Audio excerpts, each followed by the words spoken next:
tayo. Bueno, ya volví y les tengo un video sobre una de las epidemias más conocidas de la historia de la humanidad, que este viene a ser lo que conocemos como la peste negra o peste bubónica.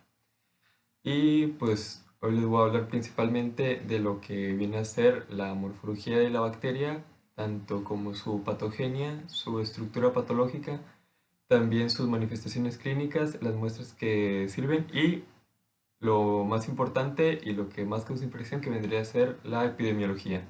Y con epidemiología tomaré tanto los puntos que vienen a ser eh, la epidemia de la peste bubónica en el pasado y cómo es la peste bubónica actualmente y qué tanta incidencia tiene.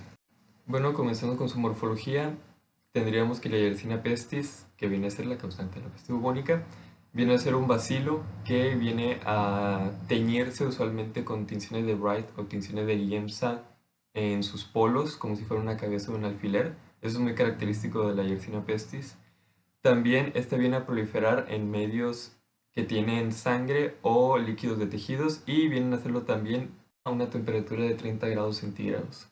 Bueno, y eso vendría a ser lo principal o lo más importante en cuanto a su morfología. Ahora, en cuanto a su estructura antigénica, tendríamos que la Yersinia pestis viene a tener en su estructura lipopolisacáridos que vendrían a tener actividad endotóxica. Y otra cosa muy importante también es que tiene un sistema de secreción del tipo 3. ¿Qué es un sistema de secreción del tipo 3? Bueno, es un conjunto de complejos que vendrían a estar dispersos por toda la membrana celular y le permitirán a la Yersinia pestis inyectar directamente sus toxinas al citoplasma de la célula del hospedador. Otra cosa que viene a tener también viene a ser una proteasa que vendría a funcionar como activador de plasminógeno dependiente de la temperatura. ¿A qué nos referimos con dependiente de la temperatura? Bueno, como ya sabemos o si han escuchado anteriormente, esto se los hablaré un poquito más adelante, pero la Yersinia se viene a transmitir por medio de la pulga de la rata hacia los humanos. La pulga de la rata obviamente pues no tiene la misma temperatura que un ser humano y pues el ser humano obviamente también tiene una temperatura distinta que viene a ser 37 grados aproximadamente y pues esta proteasa activadora del plasminógeno vendría a funcionar diferente ya sea en la pulga de la rata o en el humano. En la pulga de la rata, que viene a ser a una temperatura de aproximadamente 20-28 grados centígrados aproximadamente, funcionaría como una coagulasa, mientras que en la temperatura del ser humano, que viene a ser a 37 grados centígrados, funcionaría como una fibrinolicina. También viene a codificar una proteína capsular que viene a ser llamada fracción F1 y esta se viene a sintetizar a los 37 grados centígrados y pues también esta viene a tener una actividad antifagocítica, o sea, hace que la protege contra la fagocitosis, principalmente en macrófagos, y también tiene islotes de patogenicidad. ¿Qué vienen a producir estos islotes de patogenicidad? Bueno, estos producen un ionóforo llamado Yersinia bactina. Bueno, en cuanto a la patogenia, tenemos que recordar que la Yersinia pestis viene a ser un organismo que se transmite de roedor a roedor, pero también de roedor a las pulgas. ¿Y cómo se transmite? Bueno, en un roedor que esté infectado, cuando llega una pulga y lo muerde, va a absorber o va a adquirir a la Yersinia pestis. Esta Yersinia pestis va a proliferar en el intestino delgado de la pulga y recordemos que tiene una proteasa activadora de plasminógeno que a la temperatura de la pulga vendría a actuar como una coagulasa. ¿Y esto de qué sirve? Bueno, cuando entra la Yersinia pestis junto con la sangre al aparato digestivo de la pulga, vendría a ser un coágulo y a tapar al proventrículo, que este vendría a ser una porción del sistema digestivo de la pulga, e impediría el paso de alimentos hacia la demás parte del aparato digestivo. ¿Esto qué provocaría? Bueno, después de un tiempo la pulga empezaría a estar hambrienta y empezaría a buscar alimento de manera más frenética. En este caso, suponiendo que llegue a un humano, llegaría al humano y al morder la piel del humano regurgitaría la sangre que estaría infectada por la Yersinia y causaría una infección. ¿Qué pasaría después de esta infección? Bueno, llegaría una inflamación y pues llegarían tanto neutrófilos como macrófagos. ¿Y cuál es la diferencia entre estos dos? ¿Cómo vienen a actuar con la Yersinia? Bueno, es muy simple. En los neutrófilos, cuando fagocitan a las Yersinia pestis, pueden destruirlas. Mientras que los neutrófilos van a empezar a producir la proteína capsular fracción F1, que recordemos se produce a los 37 grados centígrados. ¿Esto qué ocasionaría? Bueno, esto ocasionaría una resistencia de la Yersinia a la lisis dentro del macrófago y esto lo llevaría hacia los ganglios linfáticos. ¿Qué causaría al llegar hacia los ganglios linfáticos? Pues causaría una hemorragia de estos ganglios y posteriormente, bueno, aunque no siempre, pero usualmente las yersinias pueden migrar hacia la circulación, lo que pues llevaría a un ataque de todos los órganos del cuerpo y también podría causar una meningitis. Bueno, otra cosa que también me gustaría remarcar es que existen diferentes formas de la peste, que vienen a ser la peste bubónica, la peste neumónica y la peste septicémica. En la peste bubónica, después de 2 a 7 días de incubación, vendría a haber fiebre y linfadenopatía dolorosa. ¿Qué es la linfadenopatía dolorosa? Pues viene a ser una inflamación de los ganglios linfáticos con dolor. Y también se presentarían las características bubas, que este viene a ser, supongo que una de las principales cosas en las que se suele pensar cuando se piensa en la peste bubónica, que vienen a ser los nódulos linfáticos inflamados, ya sea en las axilas, en las ingles, o también se han visto de los ganglios submaxilares. Bueno, y en cuanto a la peste septicémica, esta vendría a caracterizarse primero por una diarrea, una fiebre, después una coagulación intravascular y posteriormente hipotensión, alteraciones del estado mental e insuficiencia tanto cardíaca como renal. Y pues esta también suele ser una de las que mata más rápido. En cuanto a la peste pulmonar, tenemos que esta viene a contraerse al inhalar a las bacterias por medio de gotitas que vienen a sentarse en los pulmones y vendrían a causar tos, fiebre, hemoptisis. ¿Qué es hemoptisis? Viene a ser la excreción de esputo sanguinolento, también se presenta dolor torácico y finalmente una insuficiencia respiratoria grave que puede llevar hacia la muerte. Bueno, ahora por fin vamos a la razón por la que la Yersinia pestis viene a ser tan conocida mundialmente y por qué dejó una marca en la historia. Cabe destacar también que toda la información la saqué de este libro.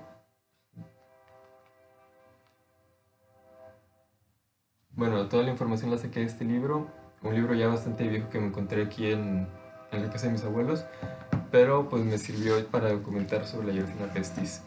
Para comenzar tenemos que el brote característico o el que principalmente se recuerda cuando se piensa en la peste bubónica viene a ser un brote epidémico que surgió en el año de 1347 en octubre.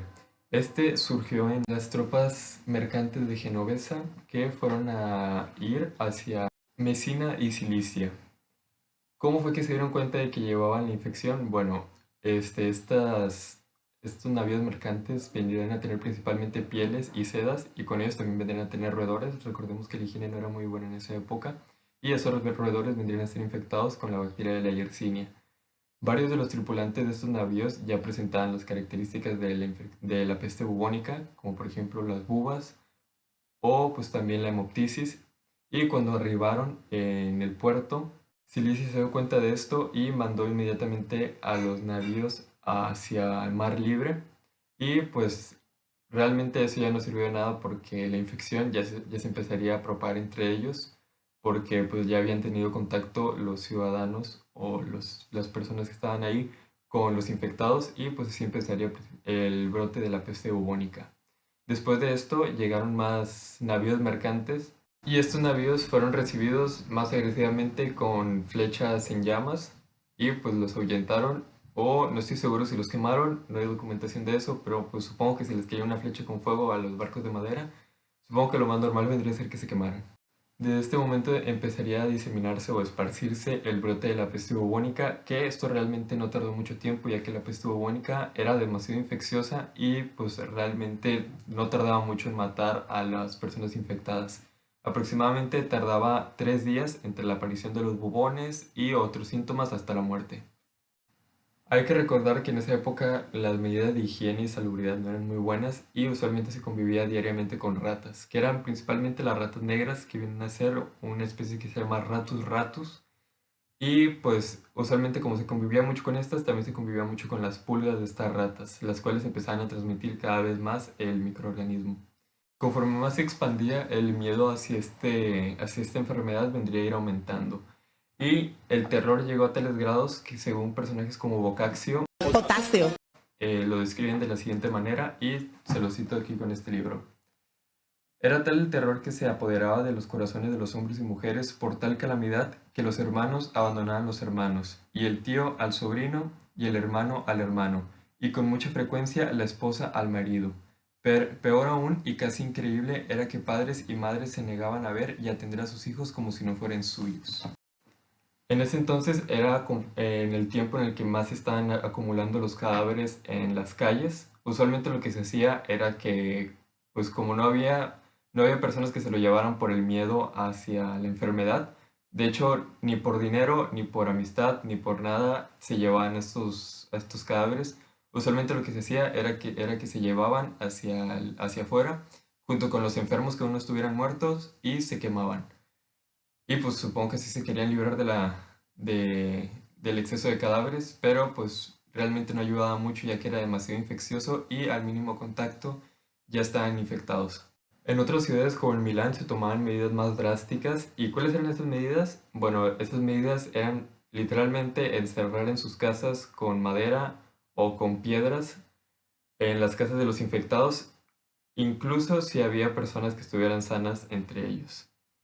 Y pues sí, es muy bárbaro, pero realmente en Milán hubo un bajón de los casos de peste bubónica debido a esto, y también de peste pulmonar. Otra cosa que surgió es que los médicos de la época, sí, los médicos como estos que voy a poner aquí, que pues recordemos tenían así su pico de punta, el de cuervo, el que se veía en todos lados. Estos tenían la hipótesis de que la infección se propagaba menos con olores fuertes. Bueno, ¿y cómo hacían para evitar estos olores fuertes de los humores, que era lo que se creía en esa época, de los cadáveres? Bueno, era que en ese pico se metían maderas aromáticas, pedazos de ámbar y de manzanas para evitar ese olor tan putrefacto que vendría a salir de las secreciones, tanto ya sean heces fecales, sangre o incluso la orina era bastante fétida en esos infectados. Y también lo que muchos hacían era, al creer que los olores fuertes lo ahuyentaban la enfermedad, se iban hacia las letrinas comunes y pues empezaban a oler caca y pues para evitar la infección. Y también con todo esto surgió un movimiento que se llamaban los Hermanos de la Cruz, que estarán aquí.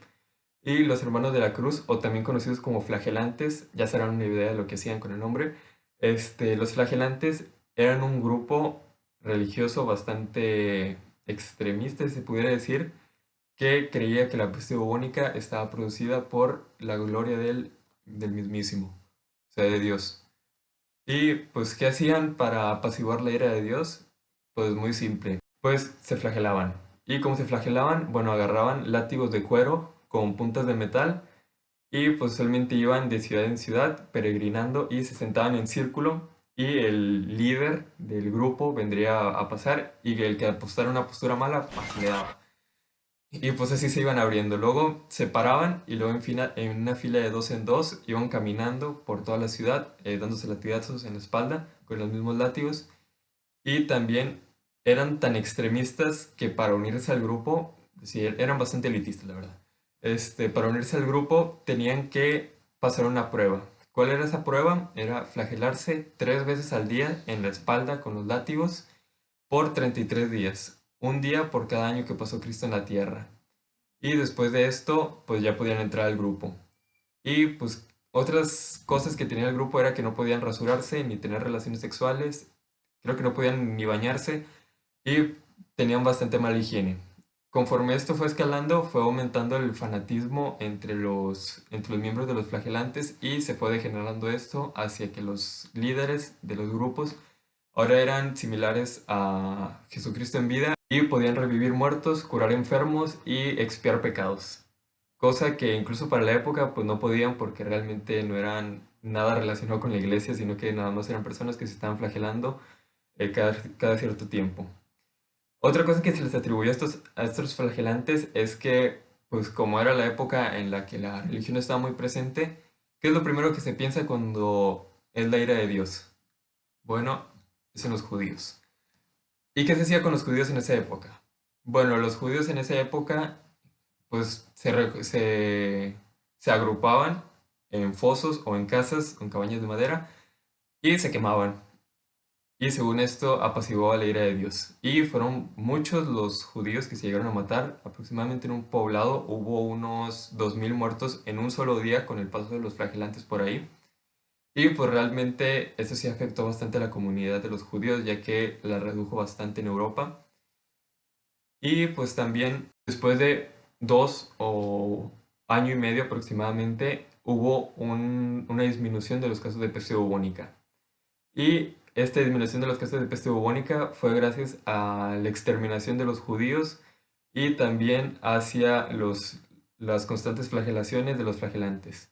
No, obviamente no, fue por una reducción de las ratas en el espacio público y también que se empezó a cuidar más la gente pues con las pulgas y ese tipo de cosas. Con eso hubo un descenso. Pero realmente esto viene a ser principalmente en las comunidades urbanas y que si se quisiera decir en esa época de Europa, pero pues realmente en otras zonas, como por ejemplo a las zonas rurales, campesinos o lugares así, realmente la peste, aunque sí podía llegar a atacarlos, no era tan usual que hubiera unos brotes enormes y asesinaran a la mayoría de las personas. Realmente hubo zonas en las que casi no hubo contagio ni no hubo brotes epidémicos. Otra cosa que creo que está un poquito distorsionada cuando se piensa de la peste bubónica es que se piensa de la peste bubónica y es instantáneamente de que te toca la bacteria y te mueres. No, realmente la peste bubónica no es así, tiene un índice de letalidad del 80%, incluso en esa época. Sí había personas que se podían llegar a curar solas, bueno, pues no había de otra, o se curaban solas o no se curaban, pero sí llegó a haber casos de personas, como por ejemplo el príncipe Clemente VI, que vino a ser curado por el Papa. Sé que suena como, no sé, como la obra de Grecia y el Señor, pero realmente el Papa de esa época tenía bastantes raíces científicas y pues realmente él fue el que categorizó a la peste en los dos tipos principales, en la neumónica, que se dio cuenta de que era la más letal, y la bubónica, y pues curó. No se explica muy bien los métodos, pero se dice que fue poniendo al príncipe Clemente VI entre dos hogueras y pues dejándolo ahí a ver si se mejoraba. Y pues curiosamente sí se mejoró. No sé si habrá sido ya capacidad de su sistema inmune o habrá tenido algo que ver lo de las hogueras, no se especifica, pero pues ahí lo dejo como una curiosidad. Otra cosa también es que esta peste bubónica dejó un impacto bastante grande en la comunidad europea, ya sea que debilitó bastante el sistema feudal debido a la muerte de campesinos. Sé que dije que casi no se había esparcido en las zonas rurales, pero sí hubo zonas en las que se esparció y mató a varios campesinos y pues a eso le pegó bastante al señor feudal. Aunque realmente en ese entonces el feudalismo ya estaba bastante en declive.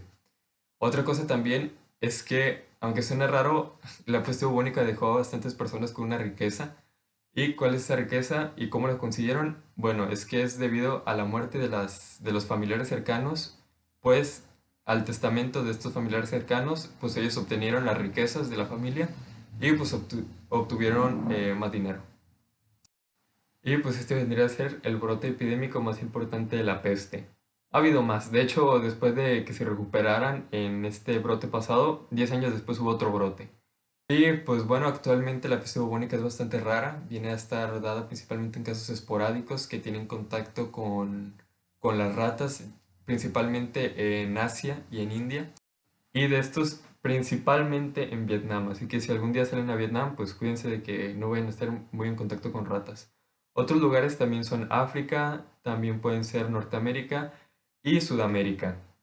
El tratamiento, pues ya tenemos los antibióticos que no se tenían antes y vienen a ser streptomicina, como fármaco principal, gentamicina, ciprofloxacina y doxicilina.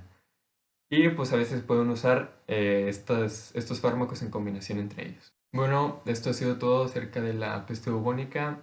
Eh, ya sé que me tardé mucho en subir videos, aunque pues en realidad nadie me ve y pues esto lo hago nada más para entretenerme. Pero pues supongo que subiré un video, no sé, dentro de un mes aproximadamente. Y pues supongo que va a ser otra bacteria, no sé qué bacteria vaya a ser, tal vez sea un virus o un parásito. Y un amigo me pidió que hiciera un video sobre los métodos anticonceptivos, que ese supongo que se lo voy a hacer dentro de, no sé, unos 3 meses que tenga vacaciones. Y pues también, como pueden ver, estoy bastante desvelado. No sé, aquí se me puede ver una bolsa, no he dormido muy bien. Y pues este fue todo por hoy. Y pues supongo que por dentro de varios meses. Y pues si les sirvió, qué bien. Y si no, pues ahí me lo dicen y pues le agrego o le quito algo o me corrijo en algo, no sé. Adiós. Ven a estudiar, descubrir que el mundo puede estar en tus manos. Peruano británico, verás que ellos te formarán con nivel internacional. Matrículate, Talking English. Matrículate, tú. Matrículate, En Francis Aston. Colegio Peruano Británico Francis Aston, Hirumapurímac 753, Julio.